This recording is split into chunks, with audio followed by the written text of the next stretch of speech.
Hi అండి. Today ఇల్లు ఇల్లాలు పిల్లలు ఎపిసోడ్ ఏం జరిగిందో చూద్దామా. ప్రేమ పుట్టినరోజు అని చెప్పేసి బుజ్జమ్మ హారతిస్తూ దేవుడికి ఇస్తూ ఆశీర్వదించాలని చూస్తుంది. శ్రీరామ రాత్రి పార్టీ చేసుకున్నాను, కనీసం పిలవలేదు కదా ప్రేమ అంటే, అది కాదత్త, నాకు తెలియదత్త, ధీరజ్ ప్లాన్ చేశాడత్త, అందుకని, లేకపోతే నిన్ను పిలవకుండా ఉంటామా నా అందమైన అత్త అని అనేసరికి, ఈ కోతలకి ఏమి సర్లే కానీ ఆశీర్వదిస్తాను రా అని చెప్పేసి బుజ్జమ్మ ఆశీర్వదిస్తుంది. ఎప్పుడు ఎల్లకాలం హ్యాపీగా ఉండమ్మా అంటూ ఉంటుంది. ఈ లోపల ఎప్పుడు హ్యాపీగా ఉండాలి అన్నప్పుడు, అత్త నీకు ప్రేమ నీకు పెళ్లి చేశాను ధీరజ్తో, కానీ అది తప్పో ఒప్పో అనేది నాకు తెలియదు, కానీ మీరు చాలా హ్యాపీగా ఉన్నారు, అదే నాకు కావాలి అంటే, అత్త నీకు చెప్పడం మర్చిపోయాను అత్త. ఏంటి ప్రేమ? అత్త నాకు ప్రపోజ్ చేశాడు ధీరజ్. ప్రపోజ్ చేయడం ఏంటి ప్రేమ? అవునత్త, మావయ్య నీకు ప్రపోజ్ చేయలేదా? ఓ ప్రపోజ్ చేయడం అంటే తిట్టాడా? వాడిని కేకలేస్తాను ఉండు. అది కాదత్త, ఐ లవ్ యూ చెప్పాడు. అవునా?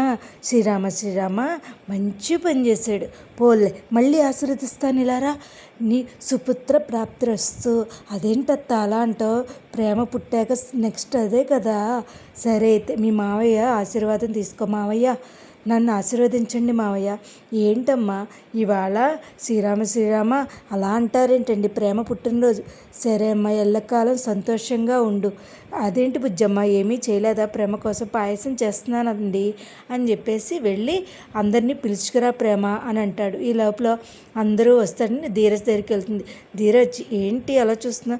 అవును, నీకు సిగ్గుపట్టం కూడా వచ్చా? నీకు సిగ్గుపట్టి సూట్ అవ్వదే అని అనేసరికి, నన్ను ఆశీర్వదించి ధీరజ్, సుపుత్ర ప్రాప్తిరస్తు.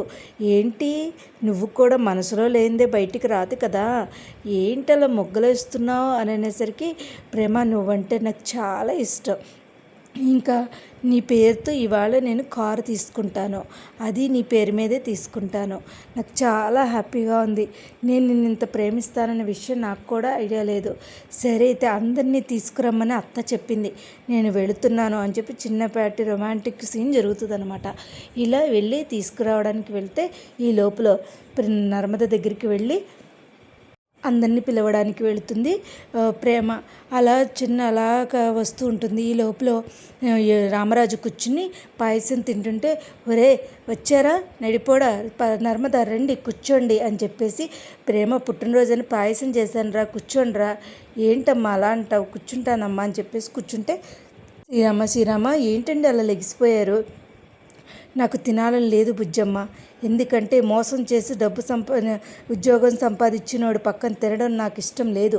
అయినా సరే నా ఇల్లు నా మిల్లు అన్నీ నా స్వతంత్రం, నేను కష్టపడి సంపాదించింది, అంతేగాని డబ్బుతో కొనుక్కున్నవి, ఎవరు డబ్బుతో కొనుక్కుని సంపాదించిన వాళ్ళు పక్కన కూర్చోవడం కానీ నాకు చాలా అసహ్యం, తేళ్ళు జెర్లు పాకుతున్నట్టుగా ఉంటుంది అని చెప్పేసి రామరాజు అనేసరికి నర్మద సాగర్ చాలా బాధపడతారు.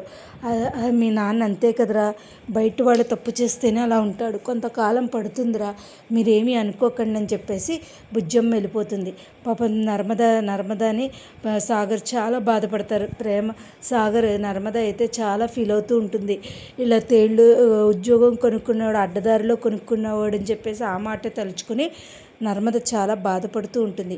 ఈ లోపల మన వల్లి వాళ్ళ అమ్మ వాళ్ళకి ఫోన్ చేయాలని చూస్తుంది. అక్కడ వాళ్ళు, భాగ్యం నువ్వు ఎంత బాగా రెడీ చేస్తున్నావు భాగ్యం, ఏదైనా భాగ్యం, ఎంత చట్నీలో గిన్నె అయిపోయినట్టుగా నా బుర్ర మీద జుట్టు ఊడిపోయింది కదా భాగ్యం, నువ్వు ఎంత చేసినా అంతే కదా,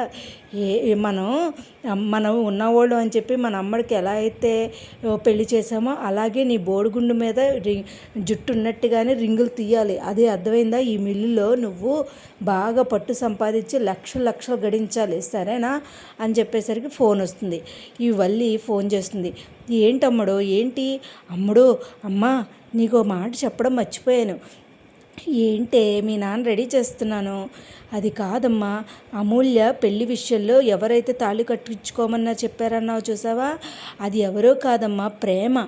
అవునా? అయ్యో ఈ శిశింద్రి కూడా ఇలాగ చేస్తుందా, నర్మదే కథానాయిక అనుకున్నాం, ఇది కూడానా, అవునమ్మా, ఎలాగైనా సరే దాన్ని ఇరికించి వాళ్ళ పుట్టింటికి పంపించేసేలా చేస్తానమ్మా, ఎలాగైనా సరే వాళ్ళ పుట్టింటికి పంపించి ఈ విషయం బయటకు వచ్చేలా చేస్తాను అని అనేసరికి సరే అమ్మడో అనే లోపల చందు వచ్చి ఏంటి వెళ్ళి ప్రేమ పుట్టిల్లు అంటున్నావు, అది కాదు బా అంటే ఏం లేదు బా, అదే ప్రేమకి వాళ్ళ పుట్టినరోజు కదా, పుట్టింటోళ్ళు ప్రేమ దక్కదు కదా, అందుకనే మా అమ్మ వాళ్ళని ఫోన్ చేసి వాళ్ళ ఇంట్లో మాట్లాడినట్టుగా మాట్లాడమంటున్నాను బా, అంతే బా అని చెప్పేసి అంటూ ఉంటుంది, తప్పించుకుంటుంది వెళ్ళి. ఇలా పక్క నుంచి పాప నర్మద ఫీల్ అవుతూ ఉంటుంది. ఇలా తేళ్ళు జళ్ళు పాగుతాయి అన్నప్పుడు చాలా ఫీల్ అవుతూ నర్మద ఉంటుంది. ఈ లోపల ప్రేమ వచ్చి అక్క ఏంటి అలా ఉన్నావంటే పాపం ప్రేమకు చెప్పదు. ఏం లేదు ప్రేమ అక్క, నాకు చాలా భయంగా ఉంది. ధీరజ్కి అమూల్యకి నేనే తాళి కట్టించుకోమన్న విషయం ధీరజ్కి నేను చెప్పాలనుకుంటున్నాను అని చెప్పేసి అంటూ ఉంటుంది. ఈ లోపల ఎవరికి ప్రేమ ఈ పాయసం అంటే అమూల్యకి అక్క, అమూల్యకి ఇద్దాం రా అని చెప్పేసి వెళ్తూ ఉంటే అక్కంటిగా చూస్తూ ఉంటుంది వల్లి. ఈ కథానాయకులు ఇద్దరు ఎక్కడికి వెళ్తున్నారు తోటికోడళ్ళు అని చెప్పేసి అనుకుంటూ ఉంటుంది. ఇందుకే అమూల్య అని పిలిచి ఇవాళ నా పుట్టినరోజు అమూల్య, పాయసం తీసుకొచ్చాను తిను అంటే థ్యాంక్ యూ వదిన, హ్యాపీ బర్త్డే వదిన అని చెప్పేసి అంటూ ఉంటుంది. ఇవాళ ఎపిసోడ్ అయితే ఇదేనండి. కానీ అసలు ఏం జరుగుతుంది, ప్రేమ అమూల్య విషయంలో జరిగిన విషయం ఊరుకుంటాడా ధీరజ్, లేకపోతే గెంటేస్తాడా, ఆ కాస్త చిగురించిన ప్రేమ కూడా పోతుందా అనేది మన కమింగ్ ఎపిసోడ్లో చూడాలండి. నా వీడియోస్ కనుక మీకు నచ్చినట్లయితే లైక్ చేసి షేర్ చేసి సబ్స్క్రైబ్ చేయండి. Thank you so much. కానీ వల్లి విషయం ఏమాత్రం బయటికి రాకుండా చేస్తున్నారు, ఇదైతే కరెక్ట్గా లేదు. నా వీడియోస్ కనుక నచ్చినట్లయితే లైక్ చేసి షేర్ చేసి సబ్స్క్రైబ్ చేయండి. Thank you so much. Thank you.